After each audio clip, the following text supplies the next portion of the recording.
Have you heard about her appetite? Maybe her inner drive is keeping her down like a deflated balloon. The woman eats like she's in a food competition, while Keisha's mind has already flown to the ends of the earth, just helplessly banging on the table like she's forgotten to RSVP for the feast. She pushed the food forward like sending out an invitation, and unable to resist the hunger, Keisha finally mustered the courage to join the feast. Delicious food seemed to awaken all of Keisha's senses, and she completely unleashed herself. With chopsticks, Keisha ate like a speed contestant, shoveling food non-stop. It was only when she caught a glimpse of the address on the lunchbox, like hitting the pause button, that she abruptly stopped. Suddenly, she remembered her lunch ticket and frantically searched through her books for the hidden paper. She realized that those lunch tickets she had collected with great effort were now down to just 2. Seeing the woman's indifferent expression, Keisha gritted her teeth in anger and decided to check her hidden stash, only to find the jar still full. She let out a sigh of relief, but her thoughts turned back to that horrible woman. Seething with anger, she decided to take revenge after the woman fell asleep again. She deliberately turned the TV to max volume, like a concert, startling the woman out of her dreams.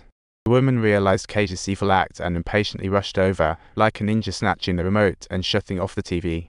Keisha wouldn't back down, either, shutting off the woman's tape recorder like a volcanic eruption.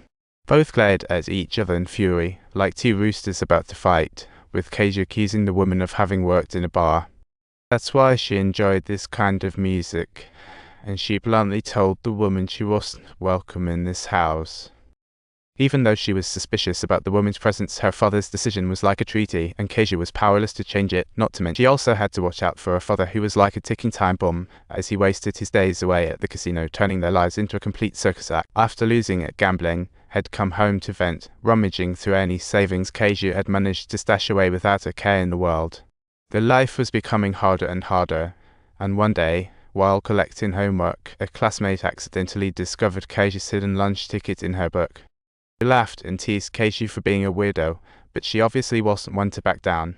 To make them shut up, Keisha got into a fight with classmates in the playground, returning home with a face full of bruises after school.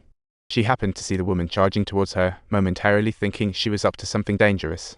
She rushed up and snatched the woman's stuff, loudly declaring that she would call the cops, while the woman desperately tried to phone for help, but Keisha was too worked up to listen. In a fit of anger, she hurled the item away, only realizing something was wrong when she saw the woman growing weaker until she finally collapsed.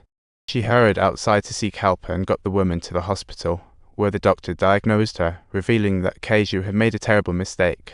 It turned out that the woman didn't have any bad habits. She suffered from severe diabetes that often triggered her appetite. This condition often made her appear weak, and at that moment, Keisha realized she had made a mistake by throwing away the woman's medication. Keisha had no choice but to take out the stash she had saved for a long time to help buy the woman's medication anew. After this incident, their relationship started to thaw. The two who had previously ignored each other began to engage in conversations. Keisha kindly advised the woman to leave and seek out her family, thinking it might improve her life, but the woman responded. She had grown up in an orphanage, never having met her parents, and her tragic experience led her down this dark path. Now being brought back due to such a person, perhaps it was their shared experiences or a sense of pity for this poor woman that finally made Keisha drop her prejudices.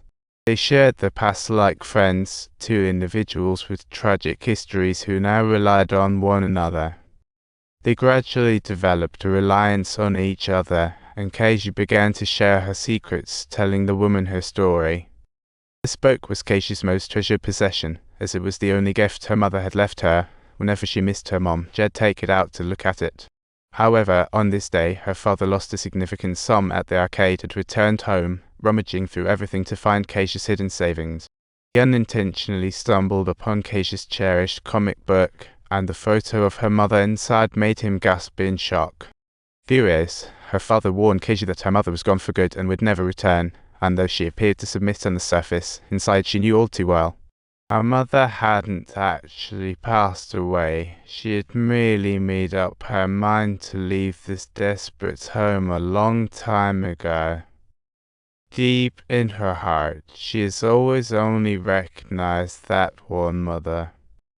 Perhaps it was from being hurt or out of anger, but no matter how harshly her father scolded, she refused to speak up. Even as her father laid hands on her, the woman could no longer take it and desperately hurled whatever she could at him, despite being powerless.